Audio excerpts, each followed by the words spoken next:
This is Writers on Film, the only podcast dedicated to books on cinema.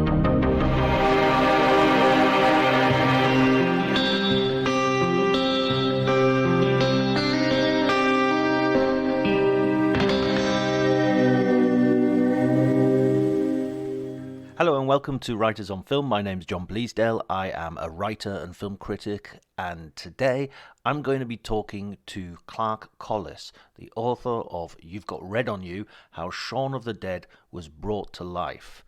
Clark has been a writer and is a writer for Entertainment Weekly, and his book is a deep dive into the making of one of the best zomcoms ever made. In fact, probably one of the inaugural movies in that genre, a low-budget film which propelled many of its stars and certainly its director into international fame, Simon Pegg, Nick Frost, and of course the director Edgar Wright, who has a new film out at the moment, or I'm not sure how new it is exactly, but Last Night in Soho, which is I think currently in cinemas.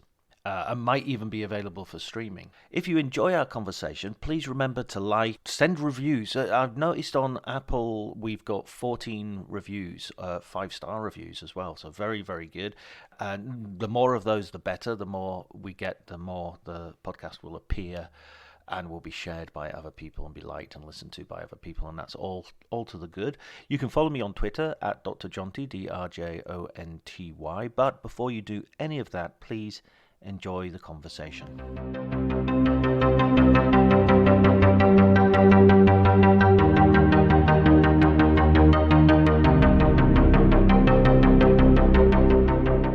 My first experience was seeing it at the AMC Cinema in Union Square in New York. I moved to New York in 2002. Really loved it. I lived in London for quite a while. New York's very much a sort of London-y town, really, with the tube and the sort of, I guess, bar culture. But still, I did miss London, and I loved horror movies and zombie movies. So frankly, if someone's going to make a zombie movie about a bunch of Londoners holed up in a pub battling the undead, then I'm definitely going to go and see it.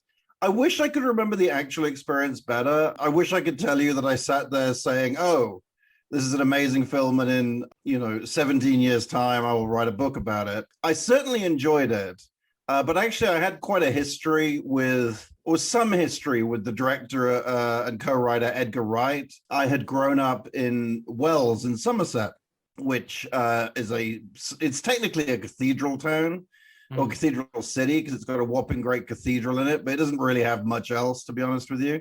It's in rural Somerset, lovely part of the country, but lovely part of the world, but not always the most exciting place to be. People familiar with Edgar Wright's, the film that he made after Shaun of the Dead, Hot Fuzz, will be familiar with Wells, because that's where he shot all the exteriors. I grew up in Wells. Edgar grew up in Wells. I didn't know him. He's a few years younger than me, but when he started sort of making things, directing things, he was certainly someone I always kept an eye on. I was deputy editor of a film magazine called Neon in the mid-90s. And we got word, probably via fax would be my guess, that there was this 20-year-old kid who'd made a comedy western called A Fistful of Fingers in Wells, Somerset, which obviously sort of attracted my attention. And I sent one of my colleagues off to interview Edgar about that. And then Edgar, Fistful of Fingers was not a huge success. It played for 1 week at the Prince Charles Cinema in London. So, a bigger success than a lot of other films. But I think Edgar was, as he told me, he was hoping that it would be kind of, his Evil Dead, really put him on the map. And that did not come to pass. And so he sort of disappeared a little bit into the world of directing television. He did like the French and Saunders Christmas special one year and did a season of Bill Bailey's show. And then together with Simon Pegg and Jessica Hines made Spaced. And, Spaced was this sort of fantastic, groundbreaking, very, I don't want to use the word zeitgeisty because that's not a word. And even if it was, it isn't one I would necessarily want to use, but it certainly captured something. If you were certainly if like me, if you were a London dwelling, 20 something, trying to do something creative in London in the 90s, then space really spoke to you. It certainly did to me. And then, in his next major project was Shaun of the Dead, which I saw in New York. And really, I mean, I certainly enjoyed it, but I think, very intelligent is the man or woman who can sort of recognize all the things that are going on in an Edgar Wright movie immediately. I'm sure it's a film I watched, a few more times and caught like a lot more things. And then, he made Hot Fuzz, and then he made The World's End, this sort of accidental trilogy known as the Three Colors Cornetto trilogy, because they all feature cornetto in them. And I think that's when, certainly around the time of Hot Fuzz, I mean, Hot Fuzz blew me away because it was set in Wales anyway, but, you start to think, wow, these guys are really good. And this is a great pair of films with Shaun and Hot Fuzz, and they're doing something, very original. I mean, it's interesting because in some ways it's very unoriginal. I mean, as they would, I mean, not that it's unoriginal, but they're certainly, referencing films that have gone before. But the way they make these films is incredibly original. They seem incredibly original. And then with The World's End, sort of the last film in the trilogy, I was just like, wow, this is this is absolutely amazing. And I really do think it's one of the best. I mean, it's certainly my favorite film trilogy, which is remarkable given sort of how accidentally it came together. And so, over time, I've just fallen more and more in love with these films. And it's interesting because I do think whichever one is my favorite happens to be the one. Whichever one I've seen most recently is my favorite. I mean, I would, throughout writing the book, which is called You've Got Red on You, I would have said that Shaun of the Dead was my favorite. But the other day I had cause to watch Hot Fuzz because I was talking about that to somebody. And I was like, my God, this is amazing. This is absolutely amazing. And I've always been a fan of The World's End, and sort of, I think it's many people's maybe least favorite of the Cornetto movies, but I love it. I particularly love the end when, spoiler alert, but it has a pretty apocalyptic conclusion. Well, it's in the title. That's true. Yeah, it is in the title. Yeah, so I just thought, what an amazing. So the answer is that I can't specifically remember. I can't specifically remember seeing much about seeing Shaun of the Dead, but I probably because I went and had a few drinks immediately after seeing it. But I was certainly aware of Edgar's work before, and really fell in love with Edgar's work and Edgar and Simon and Nick and their producer Nira Park, or Edgar's producer Nira Park, and just fell in love with all the stuff they did, in the years afterwards. What was Fistful of Fingers like? Because I've never seen that. Well, I mean. It's interesting. It is of interest, I would say. I mean, I know that Edgar, he doesn't like to talk badly about the film because a lot of people put a lot of effort into it, and he's not someone to be like, I mean, he's someone who's always very upbeat about his work, not out of a sense of egomania, but he's certainly not, he's not ashamed of it. But I will say that, this is mentioned in the book, but when he was promoting Shaun of the Dead, people would often refer to it as Edgar's debut movie, Edgar's first movie. And he would not necessarily dissuade them of, he would not point out the mistake that they'd made. I mean, I think the word would be underfinanced was one word that comes to mind with, it's a bunch of 20-year-olds running around Wells in Somerset, making a comedy Western with no money and no experience, and they're not really even actors, and it kind of looks like that. I will say there are some jokes.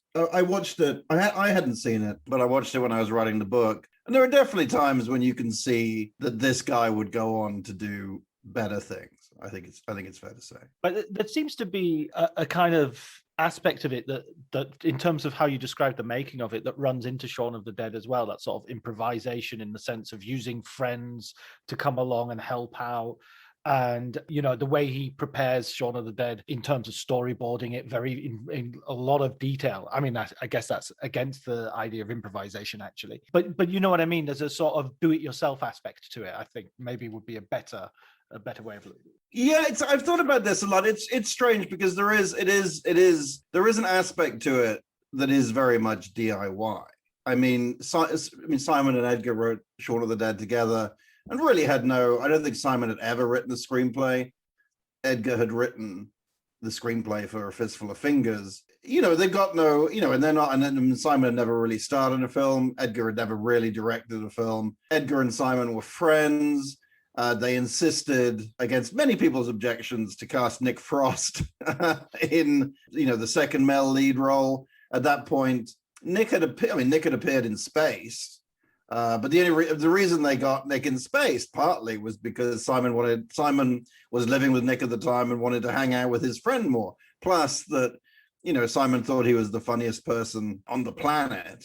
But I mean, lots of people think their best friends are funniest people on the planet. Now, admittedly, Simon Pegg's a stand-up comedian, so he has a better, more reliable opinion than most on what's funny. But yeah, they got Nick on board. Working Title did not want Nick Frost to appear in the film, and he's absolutely brilliant in it. And there's definitely, all the zombies in the film were fans of Space, basically, or friends of Edgar and Simon's, who were paid £1 a day to appear in it. And a lot of the department heads that worked on Space were young, relatively on Shaun of the Dead were young, relatively inexperienced people who'd worked with them on Space. And it's true, there is like a DIY aspect to it, but also, I think Edgar's very good. Edgar and Nira and Simon are very good at like picking talent. You know what I mean? They had a choice of people to work with on Space. And it's not a coincidence that again and again they chose people who would do a great job on Spaced and then would do a great job on Shaun of the Dead. And then, the makeup artist on both Spaced and Shaun of the Dead is this lady called Jane Walker, who would go on, to work on. She was actually quite established at the time. But, I can't imagine she was, they definitely picked her, and I suppose they paid her much money. And she would go on to do like one blockbuster movie or show after another and became the sort of head makeup designer on Game of Thrones and won so many Emmys for Game of Thrones that it was one of the few things, well, I guess you could say a lot of things were beyond me in writing this book. But definitely one of the few things that was beyond me was trying to work out how many Emmys Jane Walker actually won for Game of Thrones. There were so many. So yeah, there is definitely a sort of garden shed aspect to all this, not least because the garden shed features in Shaun of the Dead. But it's also that they're really talented people. It's not just they got lucky. Edgar is picking these people, and I think it was the assistant director told me, certainly somebody high up in the crew told me that his job interview for Shaun of the Dead, he arranged to meet Edgar and thought it was going to be like a 20-minute chat in a coffee shop or whatever. Met Edgar, and then Edgar produced like a foot-high stack of storyboards and was still going through them like 2 hours later when the guy who got the job had to call his partner or whatever and say he'd be late for dinner. So, it's, and I think this was one of the reasons that Edgar wanted, Edgar, I interviewed Edgar on many, many occasions for the book, and I'd spoken to him about Shaun of the Dead, a lot over the years. I think he thought, quite rightly, that a lot of people would look at Space to be like, oh, well, they got to make Space, and then someone gave them the money to make Shaun of the Dead, and that must have been pretty easy. And then because it's a bit Space-like, presumably making Shaun of the Dead would have been pretty easy because they kind of done it before. And I think Edgar wanted to slightly put the record straight and point out that, nobody wanted to give them the money for Shaun of the Dead. It was a arduous 2-year process, dragging this thing up a hill.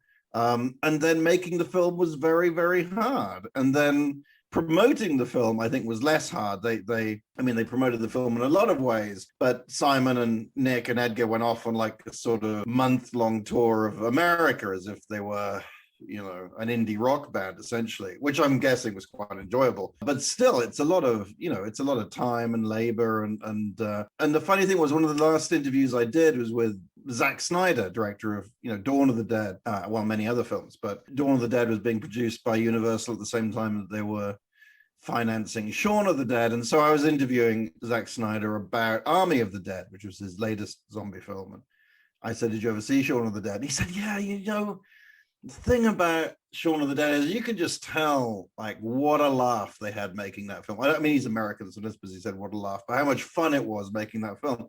And I almost said, well, I've got a 400-page book that argues otherwise. that contradicts that, yeah. And certainly some people, I mean, I think everybody has fond memories of making the film. A lot of people did have a good time while making the film. Some of the zombies maybe had too good a time making the film.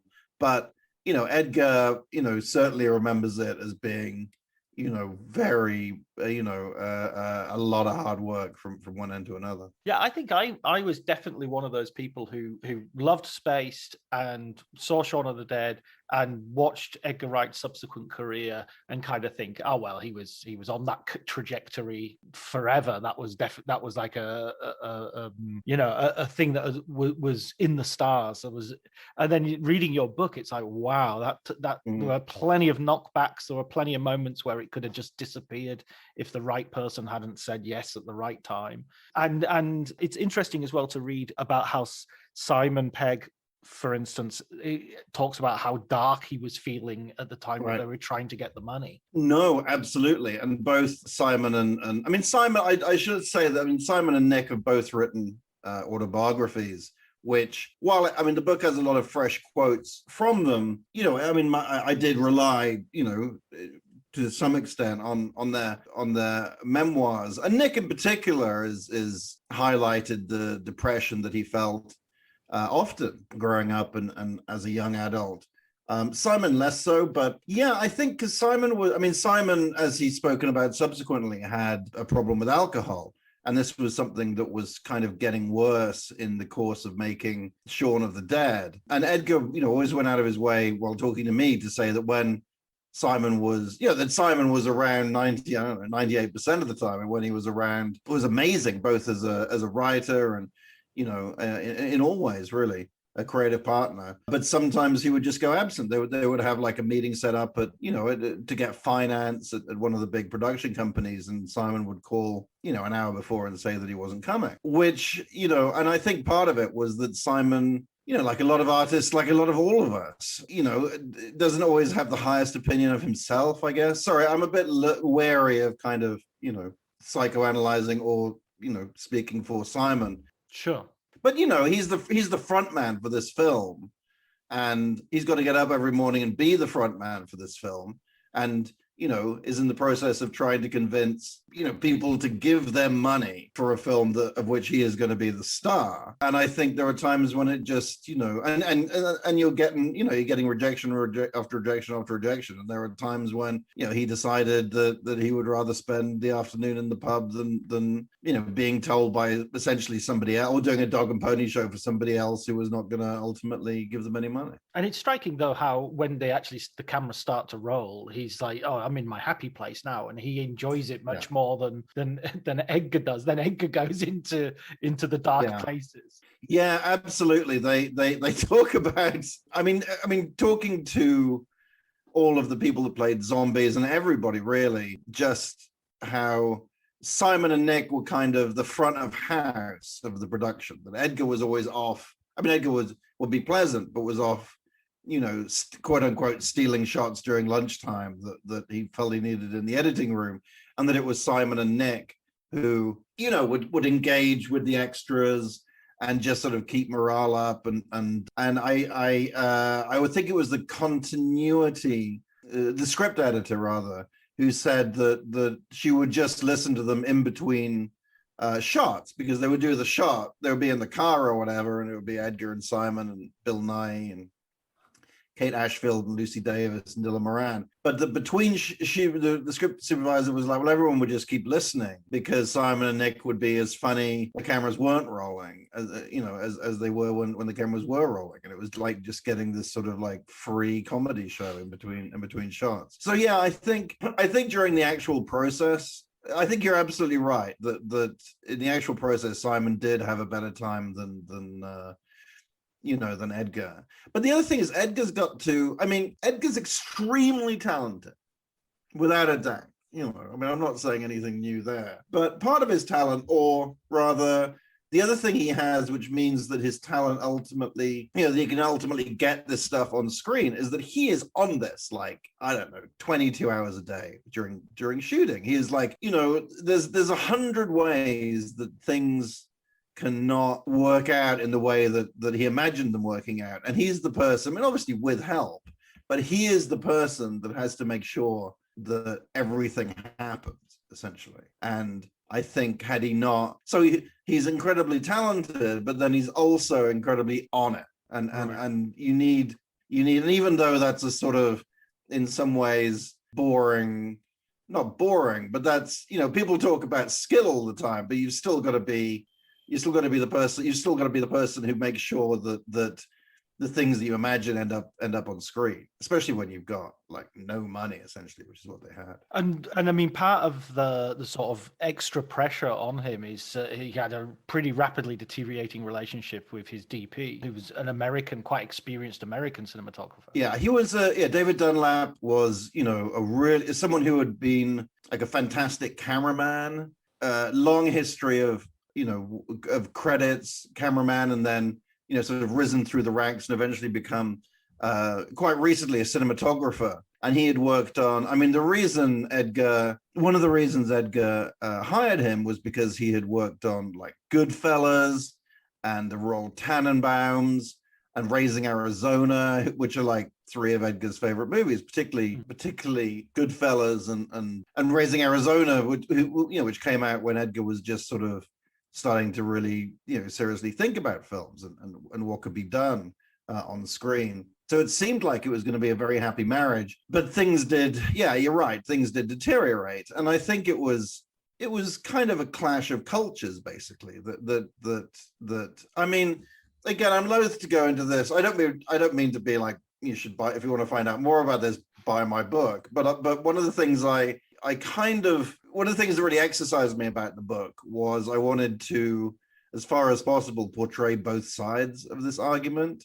Particularly, I wanted to find people who could sort of, who could say how great, how much of a contribution David Dunlap made to the movie, which indeed Edgar himself would say that for the most part, the stuff that David captured, was absolutely amazing. But there was definitely a clash of attitudes. And I think it boiled down to the fact that David, was used to working on these big projects. And that here was a film that was very low budget. There was a horror movie, which is still, and even today is still regarded as, in many ways a lesser genre to, some of the other genres. And you had a young director essentially making his first film who, found it hard to explain. It wasn't that he found it hard to explain what he wanted, but if you ever seen an Edgar Wright movie, then, you can imagine how many shots and how much coverage he wants in order to, put the film together. And I'm guessing that there were, and, Shaun of the Dead, I'm not going to say Edgar invented a style of filmmaking, but he certainly, advanced the style of filmmaking that had been kind of created in a way by Sam Raimi and other, directors in the 80s. And, I don't think, essentially it boiled down to the fact that most of the people working on Shaun of the Dead, I wouldn't say they'd be happy to work 24 hours a day, but were kind of prepared to do that. And the camera department wasn't always prepared to do that. Yeah, I think you presented it in a very even-handed way. There's a bit where he says, "Look, I need to rest. I'm carrying the camera. I'm doing the work, and when it's lunch hour, I'm gonna have lunch." It's professional, And I thought there was a really good bit where he talks about DPs who are warning him off, working with a sort of first-time filmmaker. And again, with the caveat that it's not exactly his first film, because they're willing to absolutely break everybody's necks to get the perfection that they need, and then they go off with a $1 million check, and you're left going to the next job.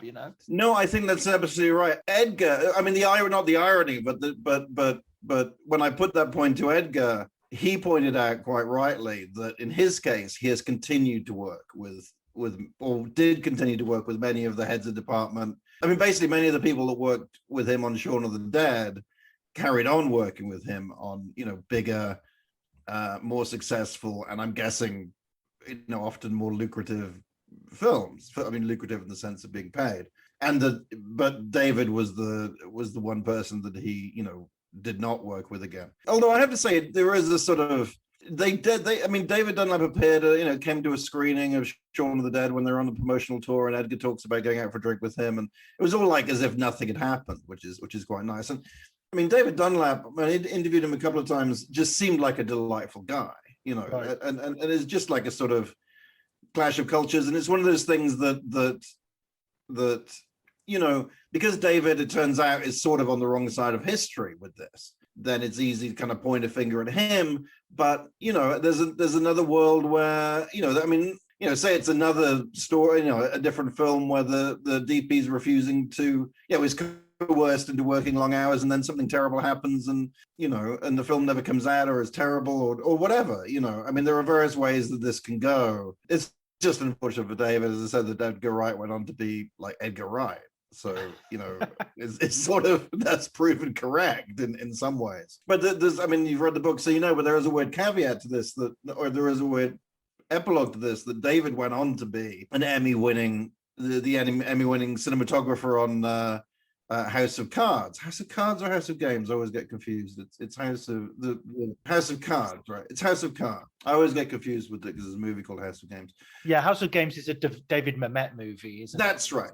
I always get too confused. So, it's a happy ending for David Dunlap. He goes, it was he has this incredible career, then, joins the team of House of Cards, wins an Emmy. But then Edgar is shooting Baby Driver, which stars, amongst other people, Kevin Spacey, and needs to do, the main shoot is over, and then he realizes he needs 1 or 2 months of Kevin Spacey. But Kevin Spacey is shooting House of Cards at this point, and so he has to go to the set of House of Cards to get this shot of Kevin Spacey and, see David Dunlap again. Although, again, Edgar said, it was quite amicable and and so on and so forth. What about the? When I was reading this, I was also thinking about. You mentioned at one point comic strip, the sort of Pete Richardson. Is it Peter Richardson? Mm-hmm. Rick Mayall's alternative comedy sort of group, and and also thinking about the French and Saunders special that Edgar directs. There's a real strong legacy and tradition of parody in British comedy, and more specifically British television. And I often think of, I sort of, it made me think that Shaun of the Dead and Hot Fuzz and the trilogy sort of really lock into that tradition, perhaps more so than America. I know in America you got sort of Mel Brooks and all the scary movies, but there is. I mean, it is interesting that Nira Park, Edgar's producer, who you could describe as the 5th Beatle of this operation, except I think really she's the 4th Beatle. Her first job was working for the comic strip. She was obsessed with the show. I think she said she canceled a holiday or came back early from a holiday, when she was growing up or as a teenager to see an episode, and started off literally cleaning out Peter Richardson's garage. I think was her first job on the show. And then ultimately became the producer. And then Simon Pegg is in the movie that Rick Mayall and Ada Edmondson did, whose name escapes me, Hotel. It was like a riff on Hotel Paradiso. I can't quite remember the name of the film. So there are definitely connections. But I don't know. I feel like if Edgar and Simon were here, they would want me to point out that they do not regard Shaun of the Dead as a parody of the zombie film, of the zombie genre. Simon's always keen on pointing out that they didn't set out to parody the zombie film. They set out to make a zombie film. What they set out to parody was the sort of Richard Curtis penned London set, romantic comedy of 4 Weddings and a Funeral and Notting Hill and so on and so forth. And one of the pitches that one of the sort of, one sentence pitches that they would give to financiers, usually unsuccessfully, was Richard Curtis shot in the head. So, and that the comedy, I mean, they were not unaware of the comedic potential of zombies, but the comedy was this jarring, in a good way, the jarring way in which the zombie film kind of rubbed up against both the Richard Curtis movie and also kind of the Mike Leigh movie. I think one of their other pitches was Life is Sweet with Zombies, Life is Sweet being a Mike Leigh movie. So I don't know. I mean, there were definitely, but I think it's almost more like The Goodies. I mean, most people listening to this might want to ask their fathers or their parents or grandparents about The Goodies. But I think that maybe was more of was more of an influence, or the Young Ones. I mean, I know the Young Ones is kind of comic strip adjacent anyway, but I think maybe that was more of an influence on them. I suppose there's an embarrassment of riches when you're looking at British comedy from the 80s, 90s, and on. What about zombies themselves? Because there's a very clear idea that they love zombie movies, and there's many moments in the book where people who are involved in the making of the film sort of bond over a mutual love of zombies. For the most part, there are some people who say, I don't understand zombies. What's your personal relationship with zombies, with The Walking Dead, so to speak? I just loved them. I mean, I've always been a horror fan. I went to see, for some deranged reason, my father took me to see the 70s version of The Island of Dr. Moreau with Michael York and Burt Lancaster. Burt Lancaster, yes. I can remember this clear as day, at the Midsomer Norton Palladium in Midsomer Norton, which is about 12 miles east of Wells. And I can just remember being terrified by it. And there was one point where I said to my dad, this is frightening me. Can we go? And he said, we can go, but we're leaving. Like if we go, then we're going home. We're not going to hang around in the foyer waiting for it to get less scary. So I stuck around, and I often think if I left, maybe I'd be like the prime minister at this point, because I would have become interested in other things. I think the chances of me being the prime minister are pretty slim, but I'm not sure, man. I think you're probably overqualified at the moment. The thought does occur to me. But no, that really set me on my path. And certainly zombies were just something that fascinated me. I was somewhat late to it. I saw George Romero's Day of the Dead when I was 18. And it just blew me away. I'd never seen anything like it. And it really did haunt my dreams. Day of the Dead is my favorite as well. Day of the Dead is definitely my favorite. And I'm not sure why it always seems to come third place I mean, I know Dawn of the Dead has the sort of political satire of commercialism and stuff, but Day of the Dead always struck me as the most terrifying. I agree. And the effects are amazing. I'm a big fan of Day of the Dead. It's probably the one that I would, put on out of the three. Also, talking about The Walking Dead, Greg Nicotero plays a kind of stoner soldier at the start, which is always fun, and then gets his head removed. This is just something I tried to impart in the book, and I think everybody tried to sort of impart, was that it is impossible to describe to young people today how damn hard it was trying to find these things.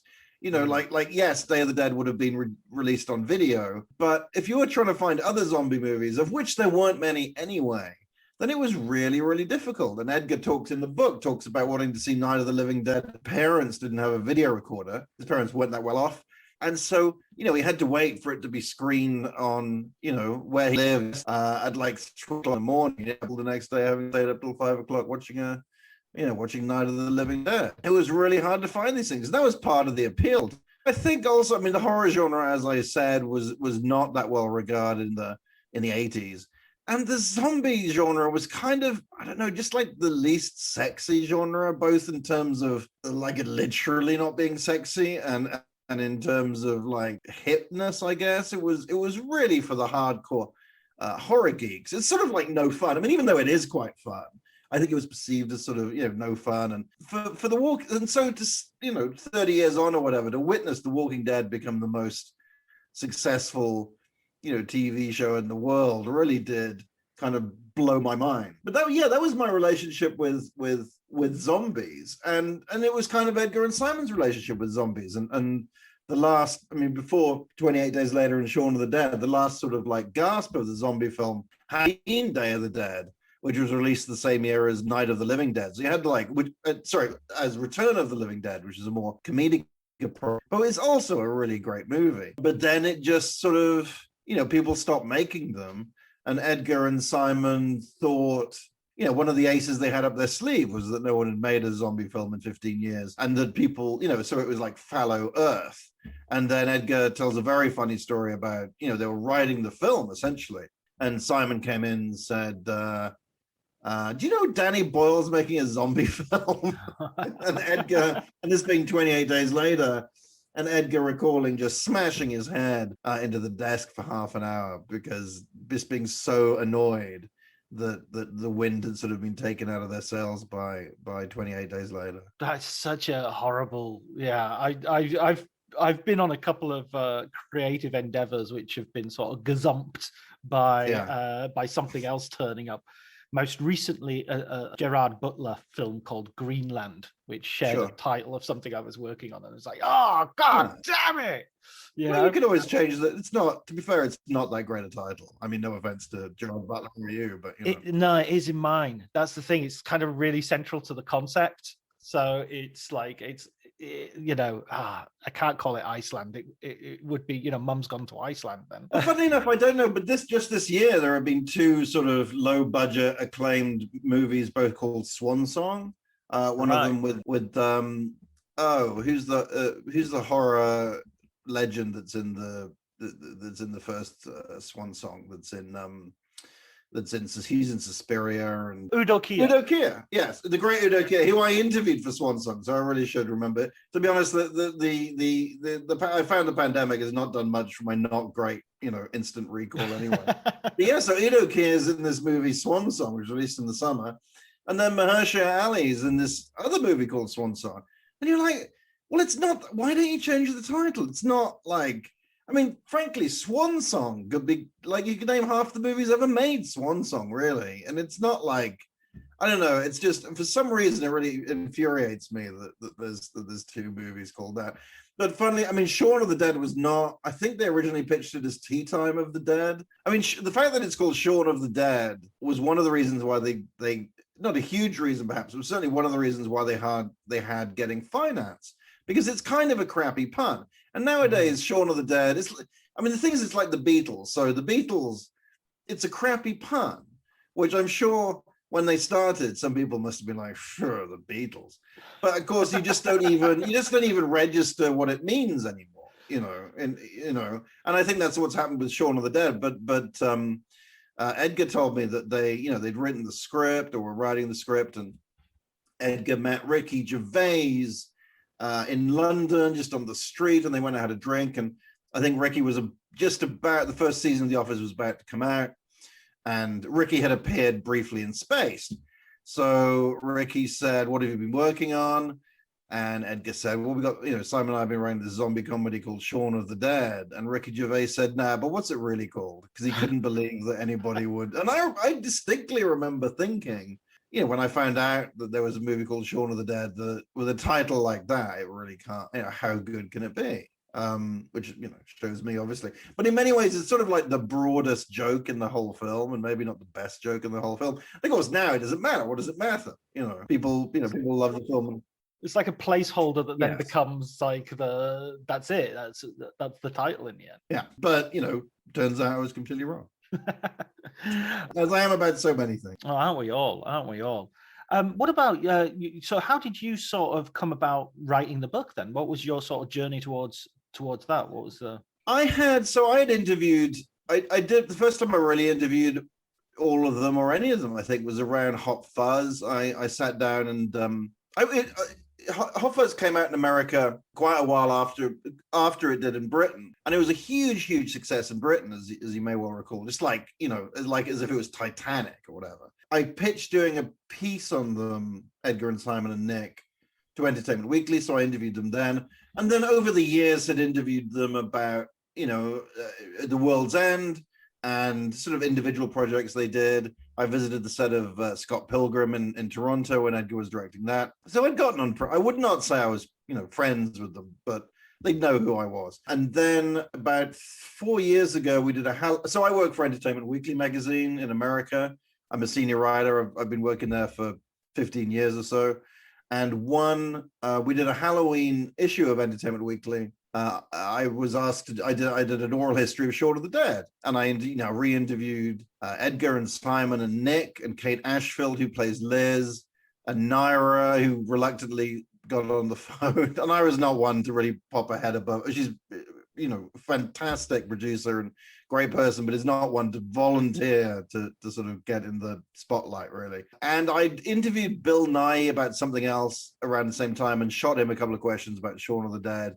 So what is that, like 5 people, 6 people?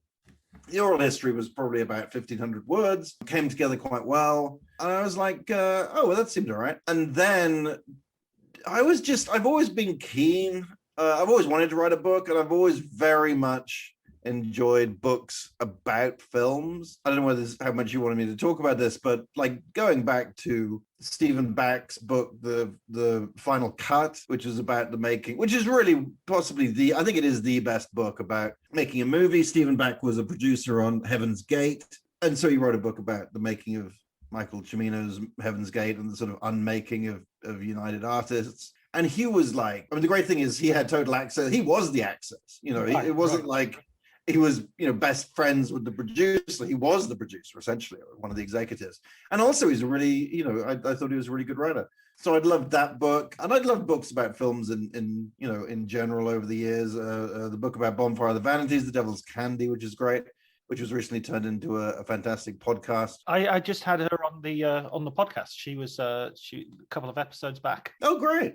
I thought that was amazing. I thought that was absolutely amazing, and a lesson, keep your tapes. Always keep your interview tapes. Because, I mean, the fantastic thing about that, I mean, it's a great book, but she had, she just kept the tape running all the time, and people knew that that's what she was doing. And then, for her to be able to describe meetings and then you hear the tape of the meeting is quite extraordinary. So I'd always be interested in it. I had done the oral history of Shaun of the Dead.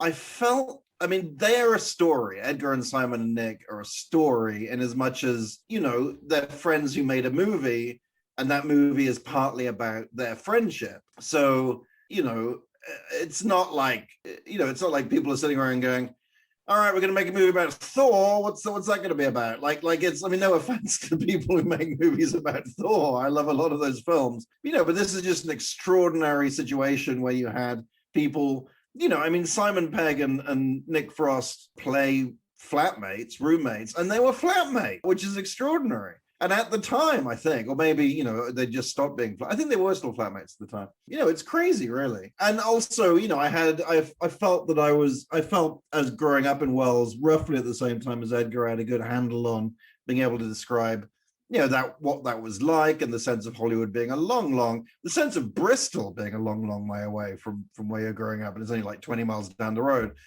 So, Hollywood just seemed like, unreachable. Yeah. So I thought, okay. Well, maybe I've got the bones of a book here, and I've interviewed 5 people. And I mean, how many people am I going to be interviewing here? Like, I don't know, like 15 or whatever.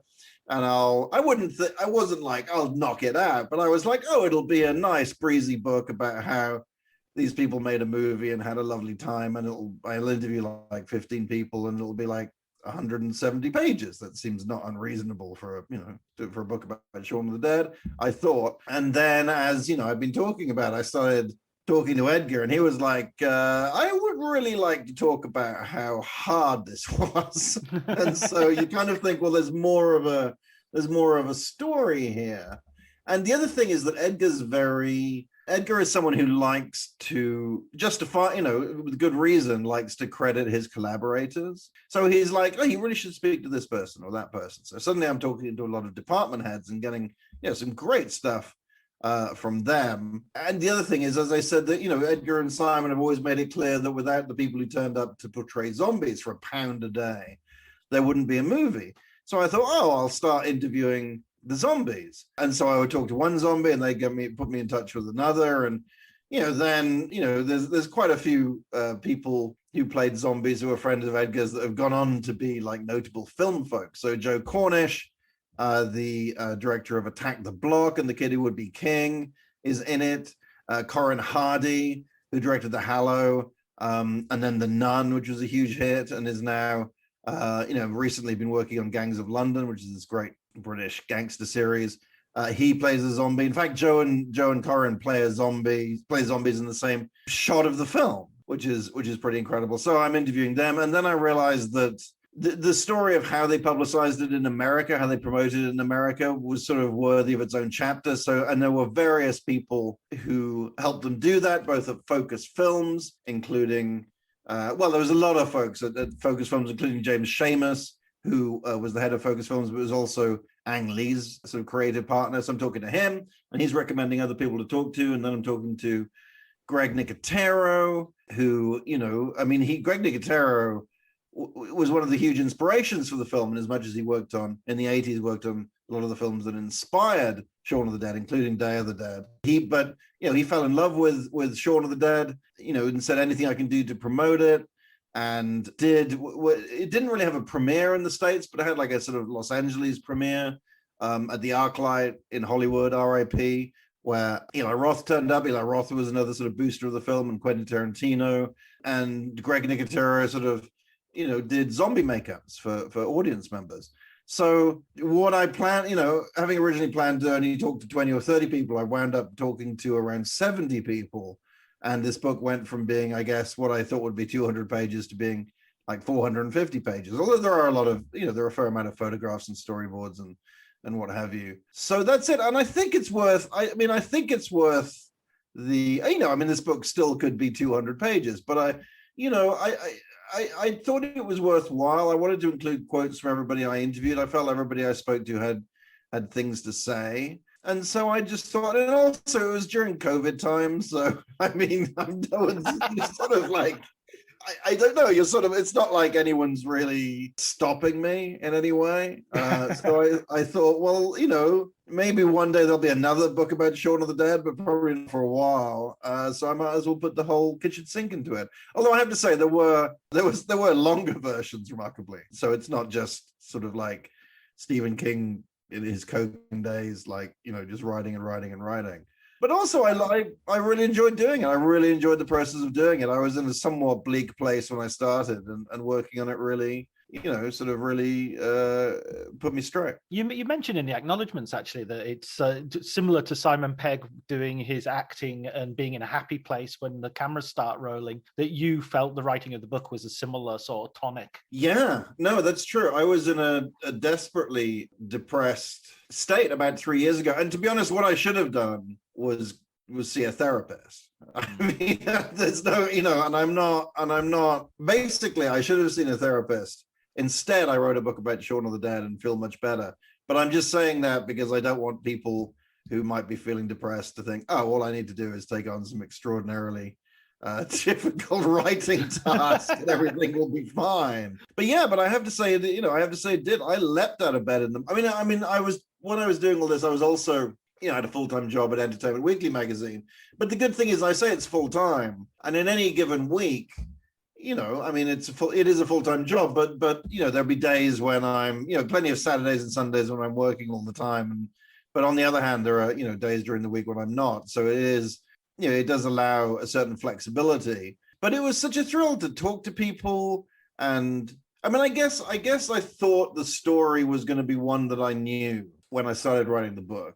And it was so much fun because a lot of entertainment journalism, a lot of the time you're sort of recapping, you're not just recapping episodes for, a lot of people do that, episodes of shows or whatever, but you're sort of recapping people's lives and you're sort of asking them about things they've talked a lot about before. And then you ask about the new thing they're doing. So it is sort of like a fresh look at somebody, but you're not always bringing something that new to the table.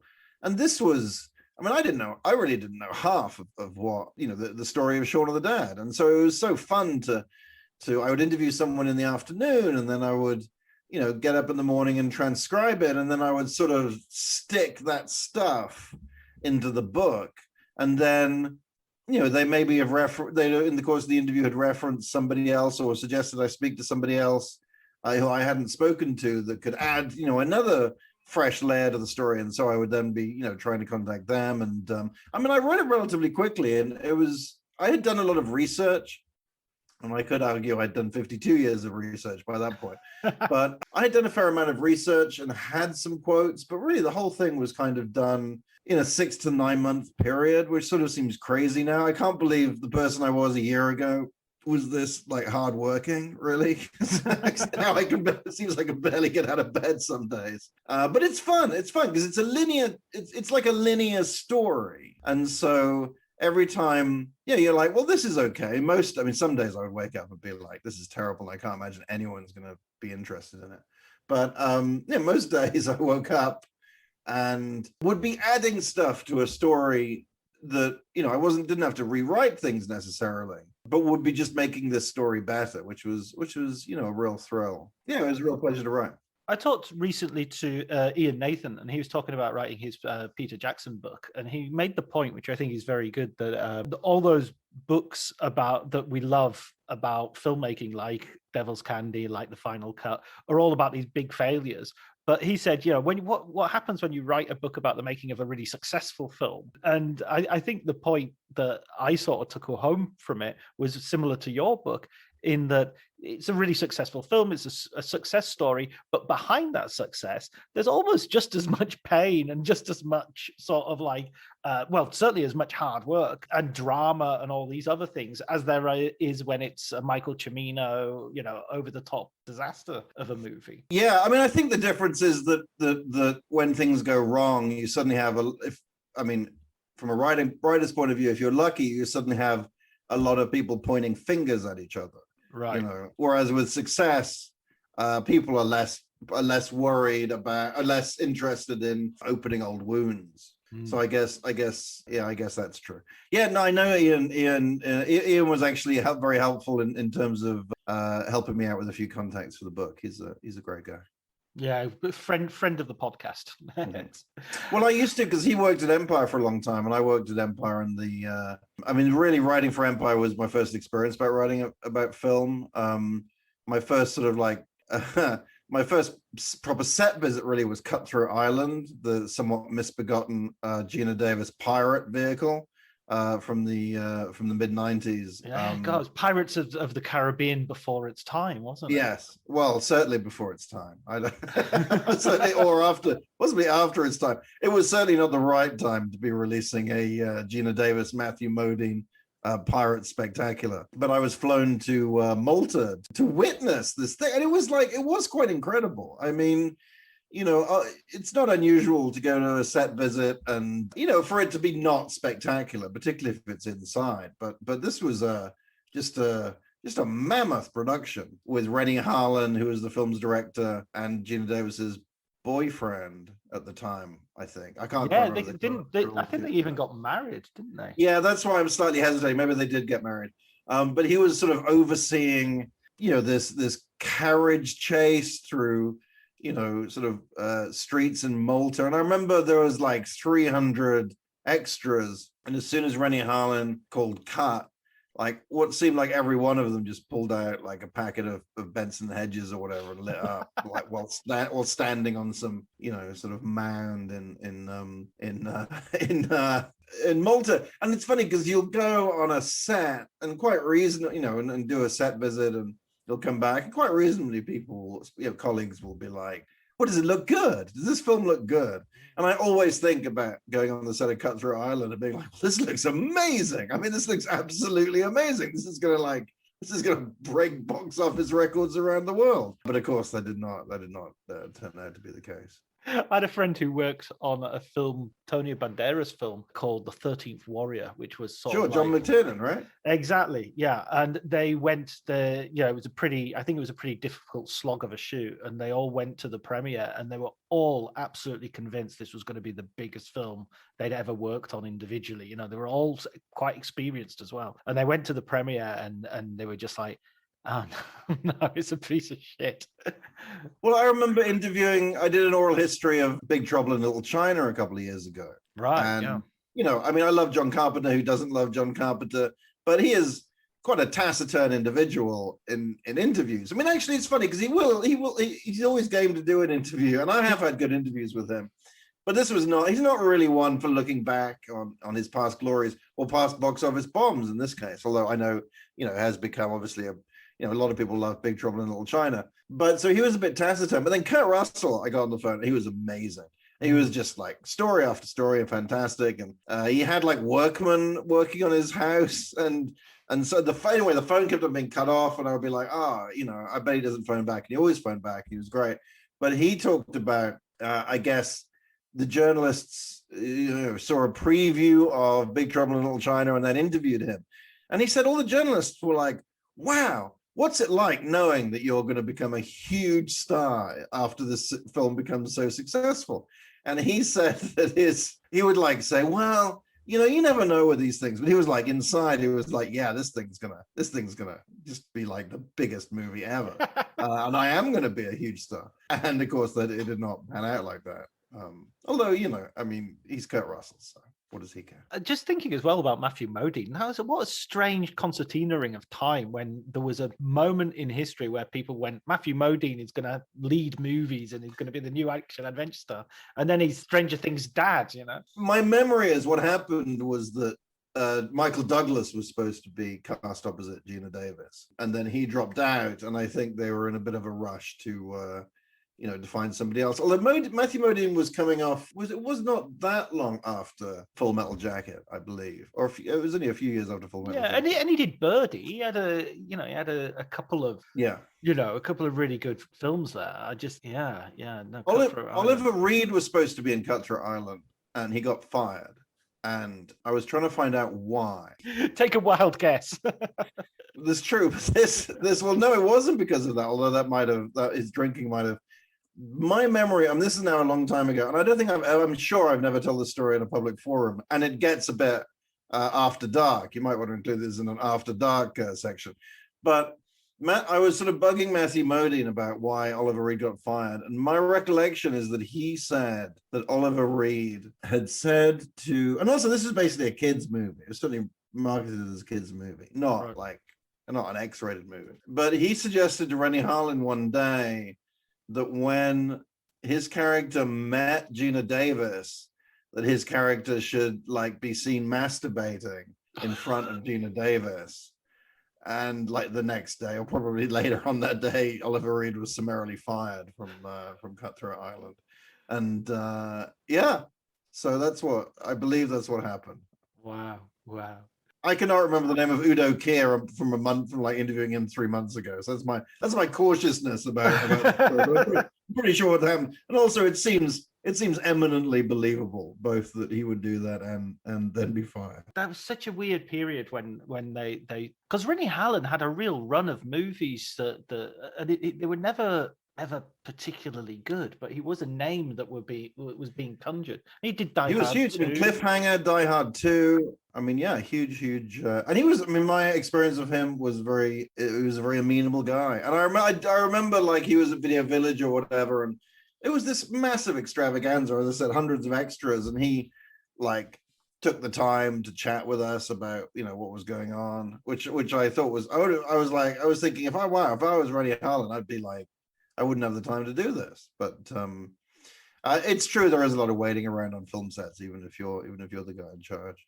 What's the best film set you've been on in terms of sort of getting a real insight? I don't know about getting a real insight, because they do tend to, these things do tend to be pretty swiftly, pretty expertly chaperoned. I know the director Richard Stanley has had some sort of issues over the past year. But it was announced that Richard Stanley was directing an adaptation of H.P. Lovecraft's The Color Out of Space, starring Nick Cage. And I was in New York at the time, and I flew myself on my own money to go on the set in Portugal of that, so that I could see Richard Stanley direct Nicolas Cage in an H.P. Lovecraft movie in basically what seemed to be a semi-haunted farmhouse in the middle of nowhere in Portugal, and was just thrilled to be there. The same, actually, talking about Kurt Russell, I did the same. I flew myself across America to go on the set of Bone Tomahawk, because if someone's going to make a cannibal western starring Kurt Russell, then I want to be there. And that was genuinely fantastic, actually, because it was at one of these it was at the Paramount Ranch, which is now burned down, which was Paramount Studios sort of ranch, where they got a standing set, Old West set. Kurt was just telling me how he'd been on that set 50 years previously, as a child star, doing some sort of western, and yeah, that was just amazing. It was so hot, and Kurt was wearing 17 layers of clothing, and just didn't seem bothered by any of it. He was just, what a pro. Yeah. One last question that I have for you, Clark, is we already started talking about them. Maybe you mentioned one already, but we like to have a film book recommendation for our listeners. So what would be your film book recommendation? Oh, well, that's a good one. Let me think. I mean, Yeah, I mean, the obvious ones, as I said, The Final Cut, Raging Bull's Easy Riders. I do quite like the recent book about Chinatown. Is it called The Big Knife? The Big Goodbye. Big Goodbye. There you go. Sam Watson. The Goodfellas book, I by Glenn Kenny, I enjoyed. I mean, a book I've read a lot is the book about George Romero called The Zombies That Ate Pittsburgh. And it's a book that is extremely expensive to buy online now. It's been out of print for, I think it now like costs £200. And I'm not recommending that people pay £200 for it, but I am always, the number of times that I'm like, oh, I don't need to take this. When I move, I don't need to take this book. And I'm like, God damn it, now I have to buy this book online because it is actually essential for something that I'm writing. I'm sure as soon as this ends, I'm gonna. You had Mark Harris on, right? Yeah, right. Yeah. I loved his Pictures of the Revolution book. Although, funnily enough, the film I was most interested in was Dr. Dolittle, which is kind of a film. I mean, it is part of the whole thesis, I guess, this changing of the guard. But I guess partly because I had read a lot about the other films, Bonnie and Clyde and The Graduate, and so it was just fun that Mark went such in depth on this like preposterous and stupid movie, which is like now not remembered at all, basically starring Rex Harrison as Dr. Dolittle and all the sort of disaster that fell out. And I have to say that his Mike Nichols book I'm reading and I've read, and it's just exceptionally good. He's a former colleague of mine, former editor of mine. Although I wouldn't say that. I mean, we didn't work together for that long at Entertainment Weekly, but he's a quite brilliant writer. But again, I am kind of drawn more to the Mike Nichols films that go horribly wrong, like Catch-22 and the George C. Scott movie about dolphins. I'm sort of much more interested in that at this point than again, partly because I've read a lot about The Graduate and, but yeah, I am kind of drawn to catastrophe and you're right, it hadn't really occurred to me that the Shaun of the Dead does kind of have in many ways it is almost a surprise that it has a happy ending, because it does have the makings of you expect, and then and obviously because of the earthquake, they all got swallowed up into the ground. His mate couldn't act. His mate that he lived with was absolutely awful. Why did he insist on that? He should have let Helen Mirren play that role. No, quite. So yeah, I guess I'm desperately trying to think of one more, film book that, because I'm trying to think of another one. But I guess I should say Nick and Simon's memoirs. Nick Frost and Simon Pegg. I mean, they're really nice, heartfelt memoirs. Although I have to say this isn't in the book, but I know Edgar, because Edgar talks about how how he read in Simon's book. It sort of goes from, well, this is what Edgar said. He's like, well, I read Simon's book, and it went from like, oh, we made Space and had a nice time, and then we made Shaun of the Dead, and we also had a nice time. And Edgar was like, wanted to call him up and be like, and say, do you not remember the 2 years we spent trying to get the finance for that film? And so, I mean, Shaun of the Dead is not, my book is not a memoir of Edgar Wright, but I think there's certainly elements in there that, he sort of corrected felt that he was correcting Simon's version. And Simon's book was written before he sort of talked about his alcohol problems. And I think Edgar would like Simon to write a new book, which sort of, he just had a thought that maybe, Simon could write a follow-up that addressed that. That would be, another sort of great book. So we'll see. Yeah. Well, listen, Clark, thanks so much for spending some time and talking about your book. It's a really great read. I really enjoyed it, and it's going to do that thing that all great film books do. It's going to send me back to the film to watch it again, I think. I have to say, I thought there would come a point when I was writing the book that I would get sick of watching Shaun of the Dead, but it never happened. It really didn't. I mean, it's not like I would get up and watch it like 3 times in a row. And a lot of the time you're watching sort of, isolated bits to fact check what you're saying. But what struck me, I talked to the Steadicam operator. I mean, there's 2 long shots near the beginning of Shaun of the Dead where Simon goes to the shop twice, which I don't know. No wonder they didn't get. I mean, they're brilliant shots, but no wonder they found it hard to get finance if that's like the scenes that you're looking at. But I was talking to the Steadicam operator or somebody, and they were just saying how incredible it was that Simon was kind of creating a character just through little things that he was doing, just kind of like trying to open the can of Coke with his teeth or whatever. And far from putting me off watching Shaun of the Dead, it sort of, writing the book really enriched the experience, I have to say. Yeah, I remember seeing Simon Pegg on so many things. Big Train, of course, was a really big one, as well as Spaced. But he was even in sort of a sitcom which wasn't great, and he was the kind of Kramer character, the kind of, the comedic crazy. And it was so obvious that he was just trying so hard, to do something good, even if when sometimes it was, the context was great, Big Train, sometimes the context not so great, this sort of fairly run-of-the-mill sitcom, so it was really good success story. With Linda Bellingham, I think the sitcom was with Linda Bellingham, wasn't he? Like the daughter's boyfriend. I think Julius Swallow was in it, perhaps. Maybe I'm getting my 90s sitcoms and my OXO ads confused, but there you go. Again, listeners, ask your parents and grandparents what I'm talking about. The only people listening to this are grandparents. What are you talking about? Great. Fantastic. No, it's brilliant. It's been really good talking to you, Clark. Thanks so much. Well, thank you very much for having me on. I'm sorry that I was worried that because I have sort of been in a room like so many of us for the last 18 months. And so if anybody says to me, Shaun of the Dead, then I just start talking and eventually, the computers wind down and I go silent. But thank you so much for having me on. This has been fantastic, and it's a genuine honor, to be on a podcast where you have had so many people that have written these fabulous books about films.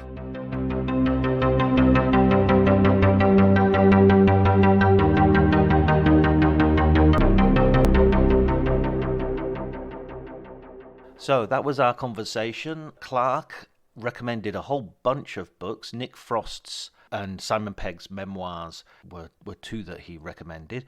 He also recommended a load of books. I'm really proud of this, the fact that people have been doing this a lot recently, that a lot of people's recommended books end up being people that we've already had on the podcast. Sam Wasson with The Big Goodbye. Mark Harris has been cited a number of times by a number of writers for his Mike Nichols biography, but also Pictures from a Revolution. And Glenn Kenny was cited for his Goodfellas book, Made Men.